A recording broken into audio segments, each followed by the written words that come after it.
Hello everyone, this is Ultra Simon, also known as Pimpio, and this is a DoWpro Shoutcast. Now, in this matchup today, folks, we have Necrons versus Imperial Guard. On the Imperial Guard side, we've got Dudikoff, and on the Necrons, we've got Indicator. So, without any further ado, this game on the way. So, the build order for Necrons. Now, I don't think I've ever cast Necrons before, and to be honest, it's not one of my preferred races. Imperial Guard is, but Necrons not so much. But the build that they're going for, 2 Necron Warrior Squad, Forbidden Archive, and 3 Generators. So, pretty standard build, nothing very unusual about that. Now, against Imperial Guard, look, Necrons, they can go with the Necron Lord build, 2 Necron Warriors. It's a safe build. It works against most things. But do keep in mind that Imperial Guard is one of those races that... I'm just going to swap over to them. Imperial Guard. Oh, Kasrkin build. Okay, this should be interesting. Well, as I was going to say, Imperial Guard, one of those races that have a lot of infantry that are light armoured, and that being the core of their infantry half the time. Necrons having a divergent build from the Necron Lord, being the Necron Wraith. And Necron Wraith's amazing against light infantry, so Necrons do have the choice of potentially going down that route, and they also have the choice of doing some, different builds, some variations, perhaps forward expanding to the relics. It's a possibility, but in this case they've just gone 2 Necron Warrior Squads and Necron Lord. Solid build, and against this tactic it should be interesting because, as you can see, the Imperial Guard have gone for Kasrkin Squad early on. Now that means that they are neglecting their hero unit, and that means that we pushed out a little earlier. The Necron Lord should come well and truly before that, giving a chance for the Necrons to kind of push. But against this, you can realize that the Imperial Guard Guardsmen, they drop pretty quickly to Necron Warriors. Necron Warriors, they're a few tiers above them. However, with this early Kasrkin build, it really does give them, an extra capping squad for 1, and for 2, they can kind of push back. Now, with a command squad, you got to wait a little while for the commissars to be pumped out. And the command squad can be a little flimsy, and it's definitely not going to really kill anything except light armored units on range stance prior to getting some upgrades. And still, it's really just a bit of a tie-up unit and aura buffet. So here the Necrons, they're pushing. They should worry because Necrons, they can't reinforce on the field. No, not without a Necron Lord pylon, and you might see the pylon in a minute. Now Necron Lord's going for the Kasrkins, good choice. Tie them up so that they can't shoot because they do the most amount of damage and they cost the most. Each one that dies costs a lot more than a Guardsman. So the Guardsmen, they've capped this point. They're going to cap this outer relic crit, and the Necrons are going to go for both relics. Interesting. Necrons, they only get money really from generators, so taking the crits early on, most of the benefit is in the and here we go, there's a Necron spire. Anyway, so Necron units, this spire, as you know, Necrons, they've got a chance of getting back up. We will be back, or we shall be back.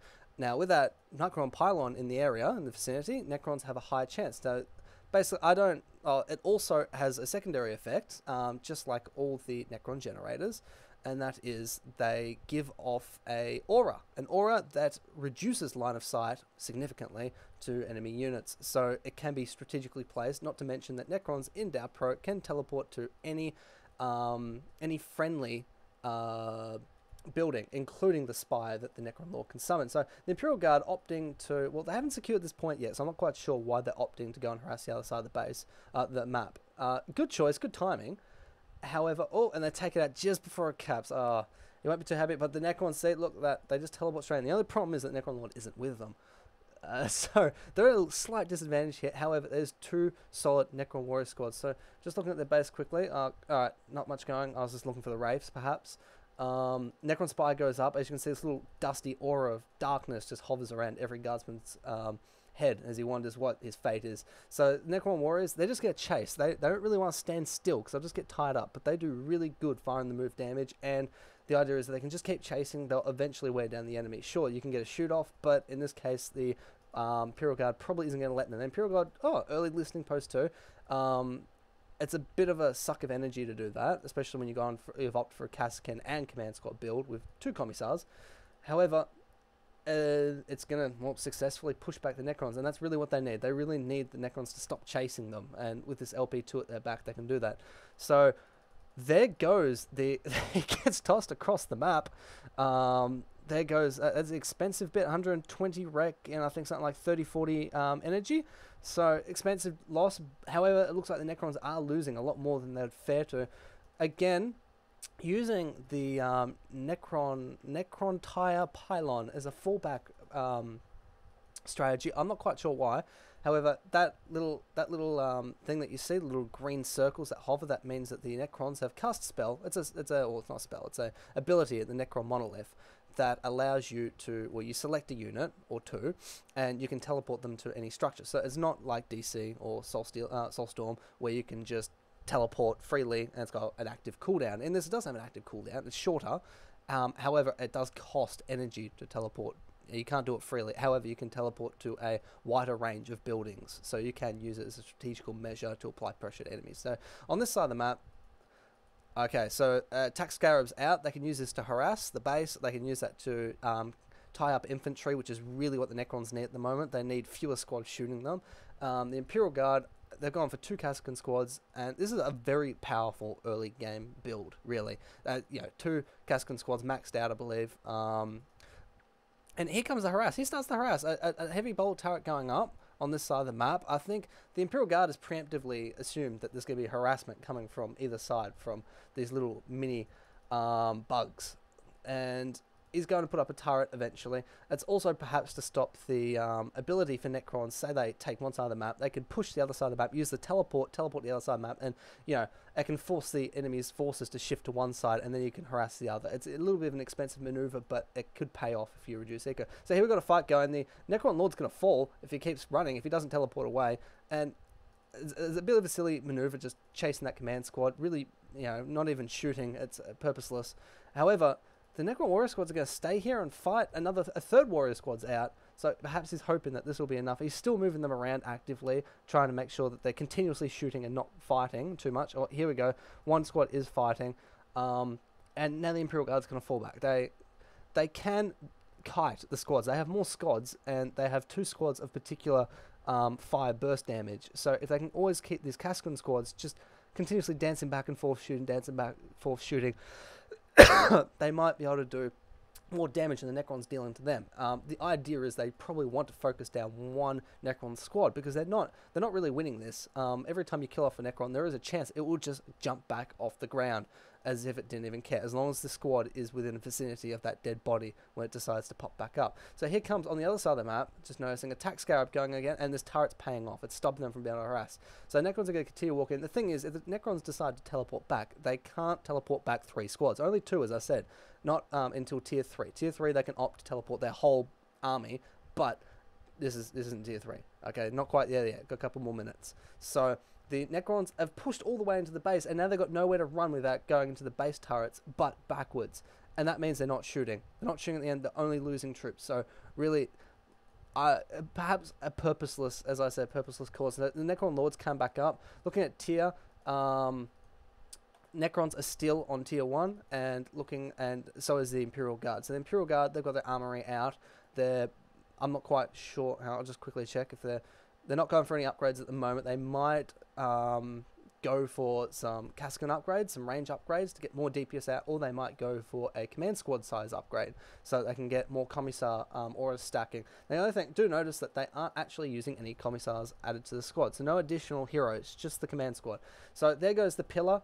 That does reduce line of sight around, just ever so slightly in this case, but it also, as I said, it increases the chance of the Necron warriors jumping back up as long as they're in a wide range. So here we've got, there's less Necron squads by far, and not to mention that all severely damaged from continuously chasing, reinforcing. It's the same squads from the start, whereas the Imperial Guard, especially the Guardsman squad, have perhaps rinsed through 1 or 2 squads. So the Necron Lord there is fighting both the command squad and perhaps the Kasrkins there for a sec. Now he's just focusing down. Now, the Necron Lord will win in a 1v1 fight here. He will do the most amount of damage. Unfortunately, the Imperial Guard can reinforce back to recover health at a much faster rate, but of course they've got to buy them back. So the amount of damage done is severely higher from the Necron Lord from a short-term perspective. Now, the Wraiths are out. As I said, they're very good because why? Because they're fast. They do a high level of damage. Sure, they're flimsy, but the amount of attack animation, look at the attack animations. They last for a long time and they're immune to damage whilst they're in the attack animation. So the idea is to target them on the squads that you don't want them shooting, and it will keep them in melee so long as there is an attack animation going. So one's going to fall, the other one's kind of briefly knocked over, it's still alive. The Imperial Guard squads are going to retreat.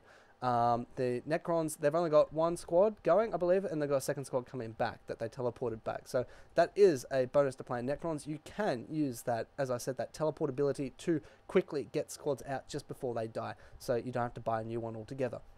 So the Imperial Guard, they've got a pretty solid force at the moment. They're looking really good. They can reinforce on the field, albeit at a slow rate. They can still reinforce on the field. So and not to mention, they have both the Casquin squads up. They did lose the command squad a fair few times. The Necrons might have been trying to punish that, taking advantage of their weak anti-hero damage overall. Without going with a Psyker, you can't really reason that you will be able to take on every other hero. The idea is that you have more infantry damage overall, and that is why you go with the Commissars. So you can take out more infantry, and then you can reason with the enemy heroes later on. So they're pretty secure on the left flank, and really they just want to push them on. So Chimeras came up onto the field. That's going to help to shift the squads back and forth out of combat and be able to shoot and just pop out and have some burst fire without having to worry about these wraiths or any stragglers from the unit and from formation pathing from being tied up in combat unnecessarily. So the wraiths, they don't do a tremendous amount of damage to heroes. I mean, they do a fair bit because they're high damage, low health. And as you can see, the plasma guns now out. These are very expensive. Wraiths are very expensive. So as you can see, one's about to fall, but there goes the pillar again. And see, look, he was in trouble. The pillar comes out, the Chimera ducks it. So the Imperial Guard on the other side, they have, oh, pardon me, and that red line, that means the Imperial Guard just lost their commander. When you see that red dot, that means that a hero has fallen on that team, and they will be penalized morally for losing their squad. Hey, their commander's just fallen, it's a kick to the nuts in the morale department. So on this side, they've gone for harassment, but the thing is that this obelisk is upgraded, and he's used. None of them have got... Oh, and there we go. Necron's completely capitalizing on this opportunity, teleporting straight over, chasing down. Going to get a couple more hits on this. These are expensive squad cascades, especially with the upgraded melters, and they've lost two. So they've lost 2 melters from each squad. They're going to have to replenish that, and that's almost like killing 2 cascades for 1 as far as costs go. So, the obelisk was upgraded, and... Typical Necron strategy is you put up 2 turrets on the side that you can't defend, and that will stop enemies from pushing. Although it's kind of interesting, why would you put up turrets? Well, simply because that's just Necrons.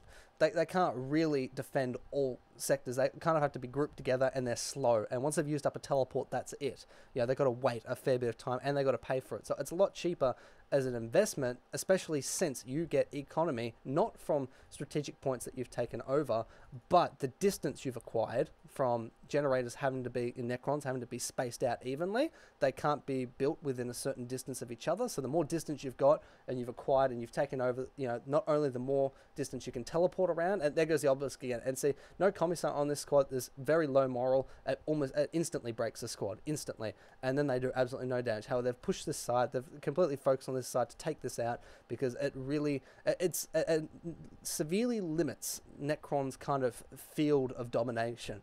And Necrons they did get an early advantage, and I'll admit at the moment they do have a fair bit of an advantage from that. If we look at economy, they've got 79 power coming in, and that's about average. Anyway, we've got another fight going on here, and see, they're just completely skipping these squads. Good idea. And look, animation. Each one that just went into an animation, almost instantly killing a Kassakan, is completely damage immune, and that is why Wraiths are amazing versus Imperial Guard.